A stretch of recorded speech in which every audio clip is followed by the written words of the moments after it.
Hi everyone, it's Nahum.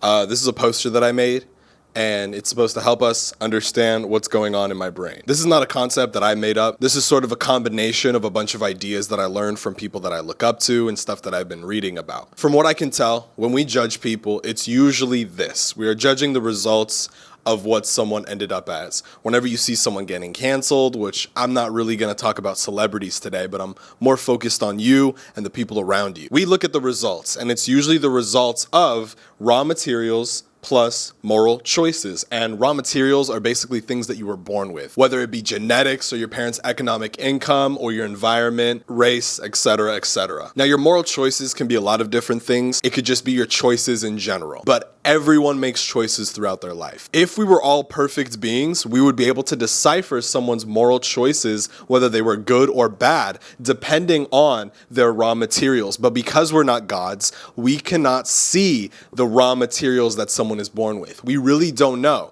If someone is doing drugs and chooses to do drugs, we don't know if they have an addictive personality, so we can't really necessarily blame them when they end up on the street or if they end up poor because they spend all their money on those drugs, etc., etc. Given that, that is the reason why the Bible might say not to judge people, is because we are incapable of putting into account everything that has to do with people's raw materials. If you are more conservative leaning, I would ask that you focus a little bit less on this and try to put into consideration people's raw materials. And if you are more progressive, then I would ask you to put less emphasis on people's raw materials and consider more the moral choices that some people make. And by some people, I mean you. Unfortunately, we live in a world where sometimes things happen and results happen where it's not necessarily your fault, because it is a mix of your raw materials plus your decisions. If someone rich and famous chooses to do drugs,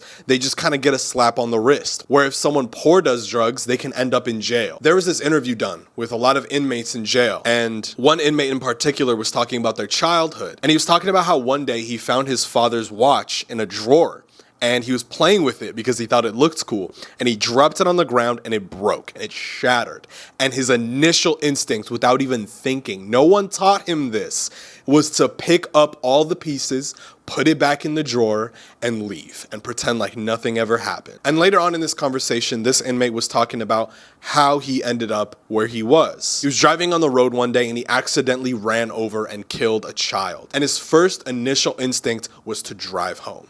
And he drove home, and before he could even process what he did, it was too late. They found the body, he was arrested, and now he's in jail for the foreseeable future. And what he said in the interview was that it wasn't just the last mistake. It was all of the little white lies that he made throughout his life that built up this character in him, where he was comfortable lying. He was comfortable with leaving things broken without fixing it. And I do believe that this applies to a lot more than just running over children. I think this applies to every single person. If you make one of these, then I promise you that it's not going to just be the one instance. It is something that breeds into your character. It becomes more comfortable in you. And although you might not be able to control this, it doesn't change the fact that you can make moral choices. And still, the reason we don't judge is because when we see an inmate, we never really know the child that dropped the watch. Now we're going to play a game. I'm going to give you a hypothetical raw material and a hypothetical moral choice, and you're going to tell me how you feel about this person. First, raw material. White Christian man, Republican. Moral choices. Helps the marginalized.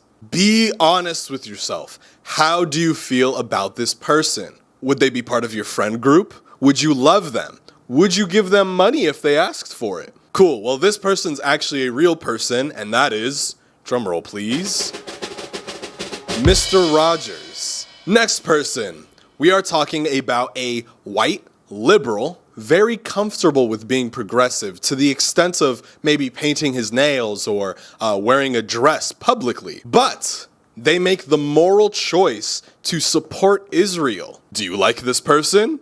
Would you maybe try on a dress if they asked you to? Well, this person is, drumroll, Harry Styles. Now, this is not at all in any way to alarm you or cancel anybody, but I just want to show you that you really never know someone's raw materials and sometimes their moral choices. And a big thing that people don't realize is that the celebrities that you enjoy are usually people that either agree with you or are very quiet about their moral choices and keep their raw materials in private, which allows you to sort of characterize them as this person that you like so much. Maybe Nicki Minaj, in your mind, was someone who was super progressive and would take the vaccine whenever you felt like she needed to. But in reality, she made the moral choice not to. And that upset a lot of people. Why? She keeps her raw materials very private, and she keeps her moral choices very private.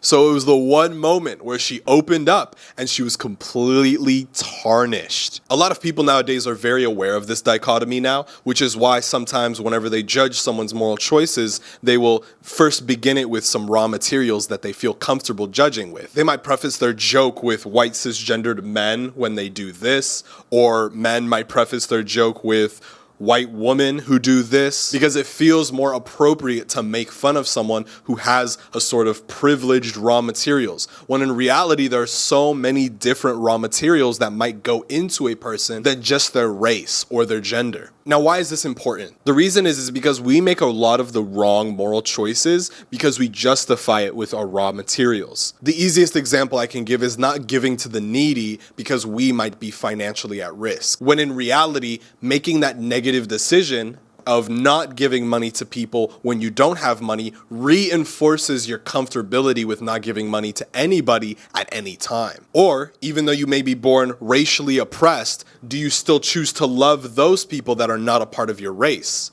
If the answer is no, then what's stopping you from being exactly like them given the different raw materials? This sort of idea of giving the benefit of the doubt to people that are very different from you or just not you is what it means to love your neighbor as yourself. That maybe they did make the wrong moral decision and you get to see the results, but you love them because you don't know the raw materials that could have led to that moment, because you don't know if you would have done the same exact thing given that situation. If there's anything that you get out of this segment, it's that don't judge people because all you can see are the results, and know that your moral choices lead you to being either a more hellish or heavenly creature at all times. So be aware of that. Every time that you hate somebody or every time that you get angry at somebody, you are becoming more and more like a boomer. So go and be heavenly. Thank you.